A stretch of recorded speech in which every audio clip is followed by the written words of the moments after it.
ஜெசிமன் brand ஐயா 1885 இங்கிலாந்தில் பிறந்தார். இவரது தந்தையார் ஒரு விவசாய பண்ணையின் அதிபர்.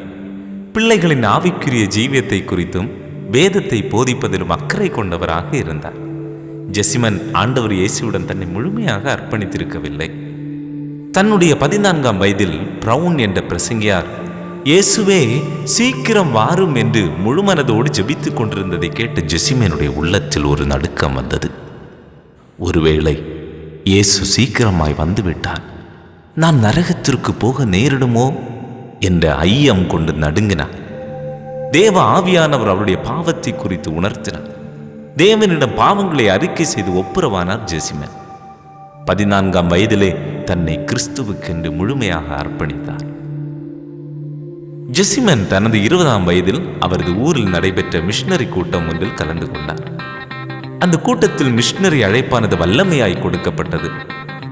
அன்பு வாலிபனே, ஒரு முறை கூட இயேசுவை குறித்து கேட்டிராத மக்கள் இந்தியாவிலும் சீனாவிலும் மற்ற நாடுகளில் நித்திய நரக ஆக்கினையை நோக்கி சென்று கொண்டிருக்கிறார்களே.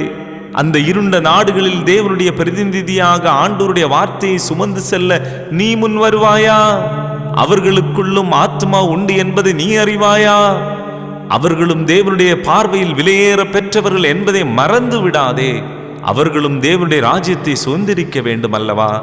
ஆனால் பிரசங்கிக்கிறவன் இல்லையெனில் எப்படி ஜீவ வழியை அவர்கள் அறிந்து கொள்வார்கள்? பாடுகளையும் துன்பத்தையும் சகித்து தேவனுக்காய் உன்னை அர்ப்பணிக்க நீ வரமாட்டாயா? இதை கேட்ட ஜெசிமன் இருதயத்தில் பாரம் கொண்டவராய் தன்னை மிஷனரிக்காய் அர்ப்பணித்தார். ஸ்ட்ரிக்ட் பேப்டிஸ்ட் மிஷனில் தன்னை மிஷனரியாக இணைத்து கொண்டு ஒரு வருடம் மருத்துவ கல்வி பயின்ற அவர் 22ஆம் வயதில் மிஷனரியாக செல்வ செழிப்பான வாழ்க்கையை உதறிவிட்டு 1907ஆம் ஆண்டின் இறுதியில் தமிழ்நாட்டின் சென்னைக்கு வந்தார்.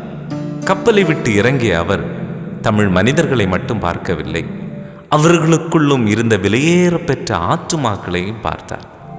சென்னை வந்த ஜெசிமன் 2 வருட தமிழ் பயிற்சிக்கு பின் 1909 தனது 24ஆம் வயதில் சேலம் மாவட்டம் சேந்தமங்கலத்திற்கு அனுப்பப்பட்டார்.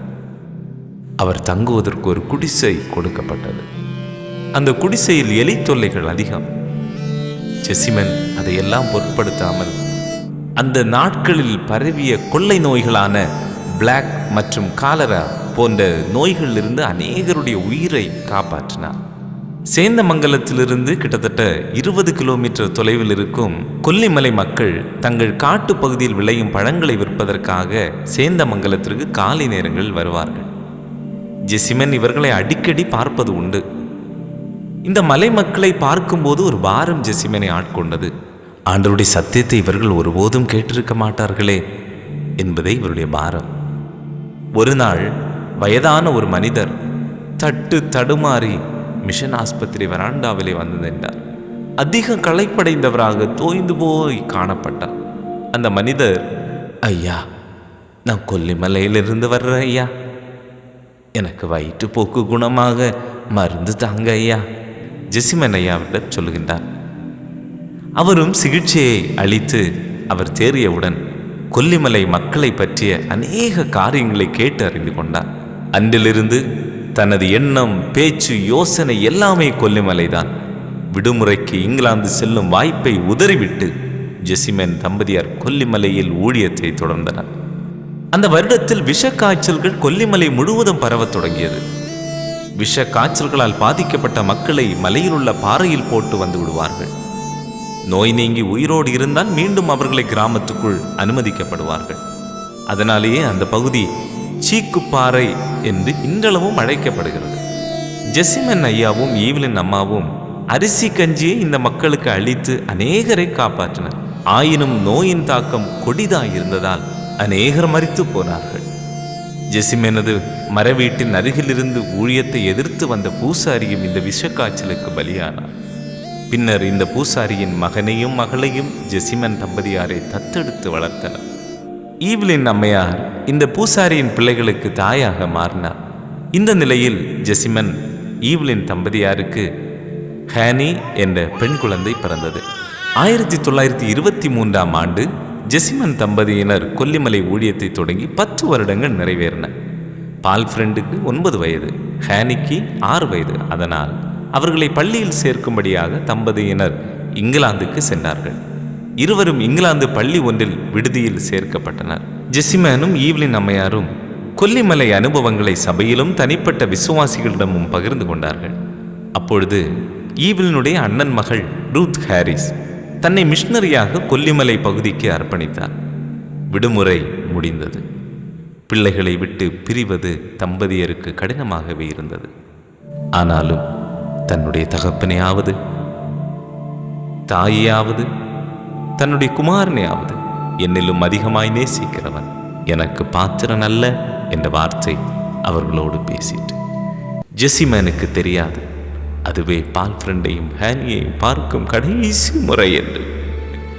ஈவ்லின் அம்மையார் குழந்தைகளை விட்டு பிரிந்து வருகையில் தனக்குள் இருந்த பாச உணர்வுகள் மரித்து போவதாக என்று உணர்ச்சி வசப்பட்டு அழுதுள்ளார். உள்ளத்தில் கொல்லிமலை மக்களின் மீது கொண்ட ஆத்தும பாரம் ஒரே மாதத்தில் மீண்டும் ஜெசிமேன் தம்பதியரை கொல்லிமலைக்கு திரும்ப வர செய்தது. அநேக ஏழை மற்றும் அனாதை குழந்தைகளை குறித்த பாரம் ஜெசிமேனுக்கு இருந்தது. சிறுவயது கல்யாணம் அந்த நாட்களில் அதிகம் காணப்பட்டது. 4-5 வயது பெண் குழந்தைகளை வாலிப அல்லது பெரிய வயது ஆண்களுக்கு திருமணம் செய்து விடுவார்கள். ஆனால் அந்த மனிதர்கள் வேறு பெண்களை தனக்கு வைத்துக்கொண்டு இந்த சிறு பெண்களை துரத்தி விடுவார். இவ்விதமாக குழந்தைகள் அனாதைகள் போல இருந்தார்கள். தான் இங்கிலாந்து சென்றபொழுது பெற்ற உதவி தொகையை கொண்டு முதலில் பெண்களுக்கான விடுதியையும் பின்னர் ஆண்களுக்கான விடுதியையும் கட்டினார். இந்த விடுதியில் இருந்த குழந்தைகள் தங்கள் குழந்தைகளைப் போலவே ஜெசிமேனும் ஈவ்லின் அம்மையாரும் வளர்த்தனர். மரிக்கும் தருவாயில் வியாதிப்பட்டிருக்கும் குழந்தைகளை சிகிச்சை அளித்து விடுதியில் வைத்து பராமரித்து வந்தனர். அவர்களுக்கு தோட்டக்கலை, பாய் நெய்வது, நெசவு, பட்டுப்பூச்சி வளர்ப்பது, பட்டு தயாரிப்பது, கட்டிட வேலை மற்றும் தச்சு வேலைகள் கற்றுக் கொடுக்கப்பட்டது. கொல்லிமலையில் 9 பள்ளிக்கூடங்களை கட்டி அந்த ஜனங்களின் கல்வி அறிவை வளர்த்தார். மருத்துவ சேவையில் மலை மக்களுக்காக தான் தங்கியிருந்த வீட்டையும் மருத்துவமனை போல பயன்படுத்தியுள்ளார். இவை எல்லாவற்றிலும் ஈவ்லின் அம்மையார் ஜெசிமன் பிராண்ட் ஐயாவுக்கு உறுதுணையாக இருந்தார். ஒரு வருடத்தில் ஏறக்குறைய 25,000 பேருக்கு மருத்துவ சிகிச்சை அளித்து அவர்களுக்கு கிறிஸ்துவின் அன்பை வெளிப்படுத்தினர். 600க்கும் அதிகமான அறுவை சிகிச்சைகளை கொல்லிமலை மக்களுக்காக செய்துள்ளார்கள். மலைவாழ் மக்கள் பணக்காரர்களிடம் வட்டிக்கு வாங்கி கொத்தடிமை போல வாழ்ந்து வந்தார்கள். இதை மாற்றியமைக்க வேண்டும் என்ற உறுதி கொண்ட ஜெசிமன் காடுமேடு என பாராமல் கொல்லிமலையின் எல்லா வீடுகளுக்கும் சென்று புள்ளி விவரம் சேகரித்து அதை சர்க்காருக்கு அனுப்பி வைத்தார். அந்த புள்ளி விவரப்படி மக்கள் 30 முதல் 35 வரை கடன் பெற்றிருப்பது தெரிய வந்தது. அந்த நாட்களில் 35 ரூபாய் என்பது பெரிய தொகையாக இருந்தது. மக்கள் பணக்காரர்களிடம் பணம் வாங்குவதை தடுக்க சர்க்காரே மக்களுக்கு குறைந்த வட்டிக்கு கடன் வழங்க வேண்டும் என்று சர்க்காருக்கு தெரிவித்தார். இதனால் உதித்ததே இன்றைக்கு அநேக இடங்களில் காணப்படும் கூட்டுறவு வங்கி என்னும் குறைந்த வட்டிக்கு கடன் வழங்கும் வங்கி. அதை அறிமுகப்படுத்தி நடைமுறைக்கு கொண்டு வந்தவர் ஜெசிமன் பிராண்ட் ஆவார். வருவாய்த்துறை அதிகாரிகளால் 400க்கும் அதிகமான பழங்குடி மக்கள் 20 வருடத்திற்கும் அதிகமாய் குடியிருந்த மக்கள் மிருகத்தனமாக துரத்தப்பட்டதை அறிந்து நாமக்கல் வரை மக்களோடு சேர்ந்து முன்னின்று நடந்து சென்று சேலம் ஆளுநரை சந்தித்து நடந்ததை எடுத்து கூறி மக்களின் நிலங்களை அரசிடமிருந்து மீட்டு கொடுத்தார். மக்களுக்காக அரும்பாடுபட்டு அவர்கள் ஒருவராகவே தன்னையும் இணைத்து ஊழியம் செய்தார் திரு ஜெசிமன் பிராண்ட் அவர்கள். தமது சொந்த முயற்சியால் தேவாலயம், பள்ளிக்கூடங்கள், மருத்துவமனை, அனாதை பெண்கள் விடுதி, ஆண்கள் விடுதி, விவசாய பண்ணை மற்றும் பட்டுப்புழு வளர்ப்பு பண்ணை போன்றவை அமைத்து கொல்லிமலை என்று அழைக்கப்பட்ட மரண மலையை மக்கள் வாழும் மலையாக மாற்றி காட்டினார். இவை எல்லாவற்றிலும் சுவிசேஷம் சொல்ல அவர் மறந்திருக்கவில்லை. ஜெசிமன் செய்த சமுதாய சீர்திருத்த புரட்சி இன்றளவும் கொல்லிமலையில் நினைவு சின்னமாக நிற்கின்றது. ஜெசிமனின் கடைசி நாட்கள் கொல்லிமலையில் பரவி வந்த மலேரியா காய்ச்சலும் அவரை விட்டு வைக்கவில்லை. விஷ காய்ச்சலினால் மிகவும் பாதிக்கப்படுகின்றார். மருத்துவங்கள் பார்க்கின்றார்கள். ஈவ்லின் அம்மையாரும் எவ்வளவோ முயற்சிகளை செய்கின்றார். ஆனால் காய்ச்சல் விட்டபாடில்லை. 1929 வருடம் ஜூன் மாதம் 15ஆம் தேதி மாலை வேளையிலே நல்ல போர் சேவகன் தன் ஆத்துமாவை நேசரின் கையில் ஒப்படைத்து கிறிஸ்துவுக்காய் நல்லதொரு போராட்டத்தை போராடி முடித்தார். ஜெசிமன் தான் கட்டின மரவீட்டின் அருகிலே கோதுமை மணியாக விதைக்கப்பட்டார்.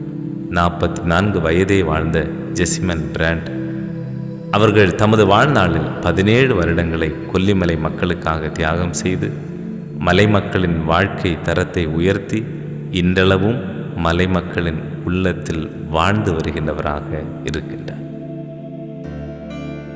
அன்பு சகோதர சகோதரிகளே, அன்று ஜெசிமேனுக்கு 14 வயது. பிரவுன் என்ற பிரசங்கியார், இயேசுவே சீக்கிரமாறும் என்று முழு மனதோடு ஜெபித்து கொண்டிருந்ததை கேட்ட ஜெசிமேனுடைய உள்ளத்தில் ஒரு நடுக்கம் வந்தது. அவனுடைய பாவம் குத்தப்பட்டது, தவறுகள் குத்தப்பட்டது. நான் பாவத்திலே இருக்கின்றேன் என்று சொல்லி அந்த உணர்வு வந்தது. இன்றைக்கு உன்னுடைய வாழ்க்கையிலே அந்த நடுக்கம் வருகின்றதா? அந்த பாவத்தை விட்டுவிடு.